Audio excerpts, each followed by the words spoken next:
Hi folks, thanks for joining me. If you're a returning subscriber, welcome back. If you're new to the channel, please think about subscribing. I'd really appreciate your support. So what you see in the vise is a little variation on the Humpy. I call it the Ultra Humpy. So without further ado, let's get into it.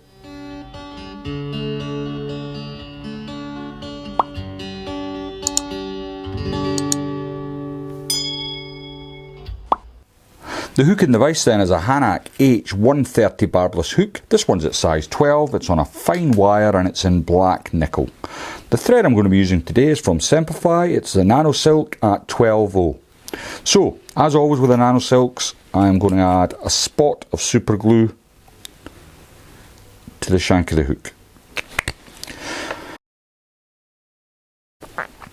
And I'm going to use my thread to spread that up and down, and I'm going to just get a few thread wraps on and use the tail to allow me to lay a bed of silk down. I'm going to stop approximately where a barb would be on a barbed hook and remove my waste. Now, next I'm going to come all the way back up in open turns till I'm approximately 1/8 of an inch from the eye of the hook. Now, the reason I call this the Ultra Humpy is because I'm going to be using some of Fish-On's ultra dry yarn. Now, I've not prepared this yet, so I brought it straight off the card here, and the reason for that is I wanted to show you that it's quite thick and I don't want all that thickness. So what I'm going to do is grab my comb out a fair old bit, like so, and then I can separate what I need. And what I find with this fly at this size is I need a little bit more than half. So once I've got that worked out on the card, I can cut that off and then I can dress it up to the fly. Now I want my wing to be approximately just shy of the body length.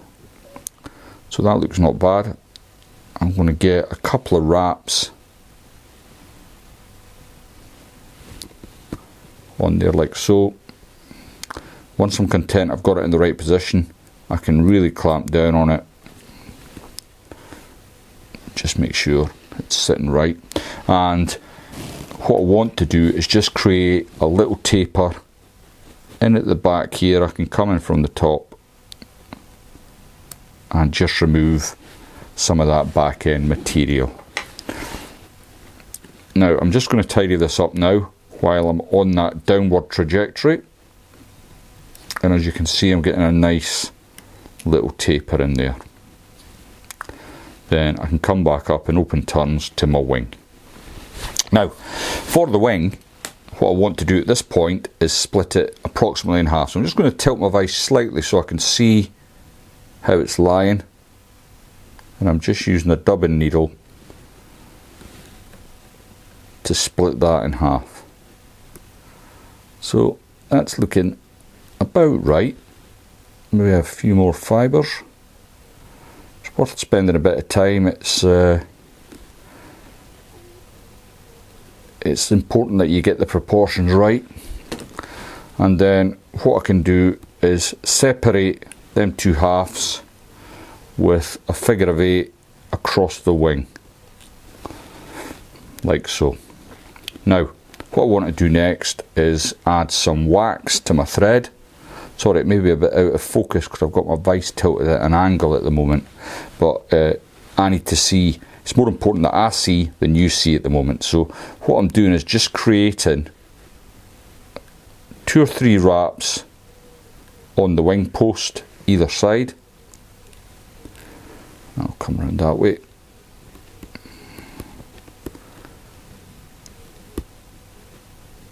And that's just holding them apart, so they won't come undone now. I'll get a few turns in front of my wings, and then I'm going to just come back down the fly.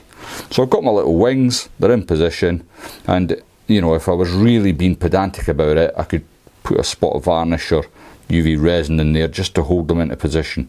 But once I come in with my hackle, that'll all be sorted. So I'm not going to be overly worried. Now, let's bring the vise back to right so that you can see. There's the wings in position. So I'm going to use two types of deer hair for this. The first patch that I've got here is quite a small patch of deer hair. You can see the fibres aren't particularly long, but these make perfect tailing fibres for this fly. And I don't need a great deal. So I'm going to take that off, and then I'm going to just take out any tag ends, any of the tips that aren't matching up particularly well. And I can do this in my hand, I don't need a stacker for this. Now the tail on this fly is quite small, so I'm going to dress it up, and it wants to protrude past the bend no more than 1/2 centimetre. So I'm going to catch that in. Try and keep it on top of the shank. Just check that your tail's okay lengthwise, and you can clamp down on that to a point. Then lift all your deer hair back out the way. Can be a bit tricky. If you've not got it all, don't worry, we can come in and sort that out later. And I'm just trying to sneak my scissors underneath them stray ends and just remove the waste. Just see one more, that's two more. They just keep, deer hair just keeps giving, doesn't it? I'm going to have to come in with my bodkin needle just to lift that last couple of strands as it happens out the way. Don't worry about your wings lying down, we can sort that out as we progress with the fly. So I'm just going to tidy up my cut ends like so, and that's looking not too bad. Can be a bit fiddly this, and it takes a bit of practice. It's not something I'm keen on demonstrating on camera because I don't tie it particularly well, but I tie it well enough that I'm happy to fish it. But it was a request from one of the subscribers, so I thought I'd give it a go. Now, the humpback part, I'm using a much longer coastal deer hair here, which I've already got a little bit in the stacker. I'm just stacking that on another bench. And I'm going to take out the stacked deer hair. Now, what you've got to do with this is just remove any of the dead ends or the longer bits that shouldn't really be there.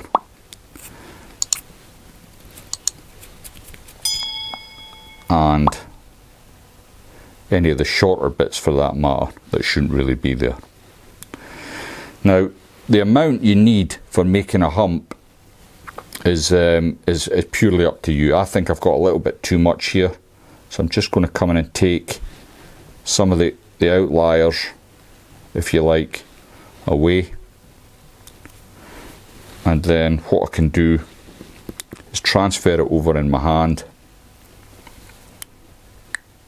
and I'm going to just take the very tips of the deer hair off, like so.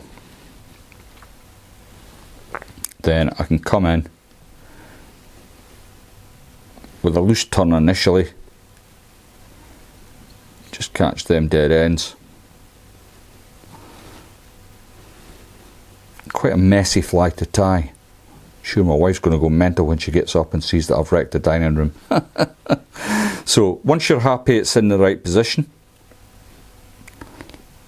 make sure it's locked into place, and I'm just going to alleviate that little bump that I've created there. Make sure you've come back, and if I just lift this now, so that your hump is going to be beyond your tail. And while I'm doing this exercise, I can just check to see if there's any dead ends that can come out of there. So that's looking alright. Maybe one more turn of the silk towards the back. 2 then, go on. 3 for luck. And what I'm going to use, so traditionally the Humpy would have like a green or an orange body. You know, people do different things with it. But what I like to do, and I've found this extremely effective, is use some of Troutstalkers natural boosted dubbing. Or if you haven't got that, Hare's Ear natural. It's just, well, for me, it just seems to be killer. I think it's probably a confidence thing, but when you've got confidence in a fly, it tends to do a lot better for you. So the Humpy, I suppose it was designed really for fast flowing, pockety water, and it does that job fantastically. It will stay afloat in almost any conditions. It takes quite a lot to sink this bad boy. So I've not brought my body dubbing all the way up to my wing, which is still here, looking a little bit sorry for itself, but that's okay. I'm going to just encourage it to keep looking sorry for itself while I grab the ends, stroke it back, and then bring it over the top.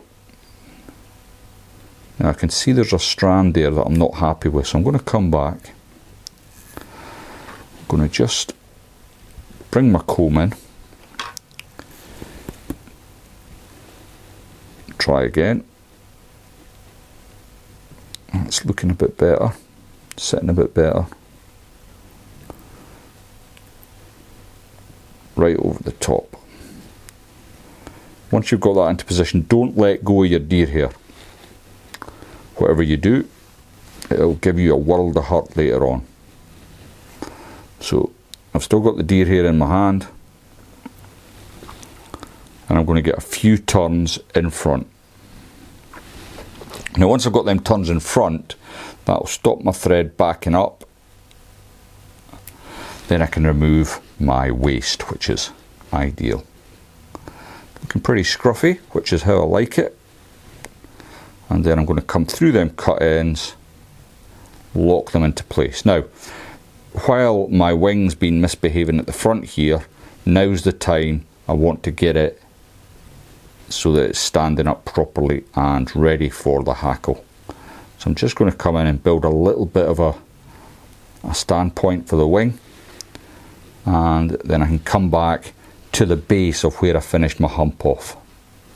Now I'm going to use just a normal cock hackle. I've got one picked out here already. Before I come in with that though, I'm just going to add a little bit of wax to my thread, and obviously two sides to the feather. There's the shiny side and the dull side. I want the dull side to go onto the body of the fly. So what I mean by that is just the dull side is going to be tied in face down. Now with the wax in place, I can catch in my stem, and then if I pull my wing back a little further, I can still see my stem coming forward here, and I'm going to catch that in as well. And all that does is it locks that stem into place. You know, if you've done that, it's going nowhere. Next then, I like to just give the feather a little break, so you're breaking the back of the stem but not pulling out obviously, and then you can just use your hands on a feather of this length to turn your hackle. Now if you're tying a lot of these, it's best to count the turns. I like to get 3 turns in behind, pull the wings back, and 3 turns in front, and that tends to make them all look the same, which is nice for the fly box. I don't think the fish really care, but as a tyer you want them all to look similar or identical if you can get it that way. I think a lot of the commercial tyers, because they're tying so many, it's just like an automatic. You know, they know exactly how many turns, how many flies they're going to get out of a feather. I've just I've caught that in, sorry, and I've bent it back. Then I can come in with a pair of sharp scissors and just remove my hackle. Now that's looking okay. Before I finish the fly off though, I just want to add a little bit of UV resin.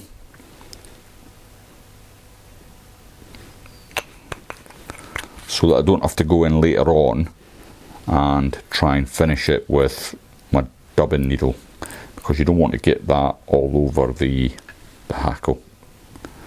So if you leave plenty of room at the front to get your head in,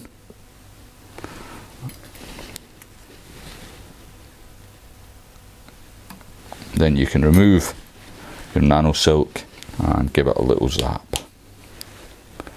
And I'm fairly pleased with how that's looking. Now what, traditionally I suppose the Humpy, the wings are also done with deer hair, but what I find with using the ultra dry yarn, you can see the fly much better on the water.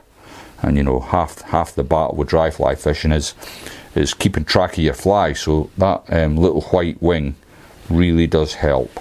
Now there's the Humpy, or my version of it. I hope you enjoyed that. If you haven't subscribed to the channel, please think about clicking that button. I would really appreciate your support.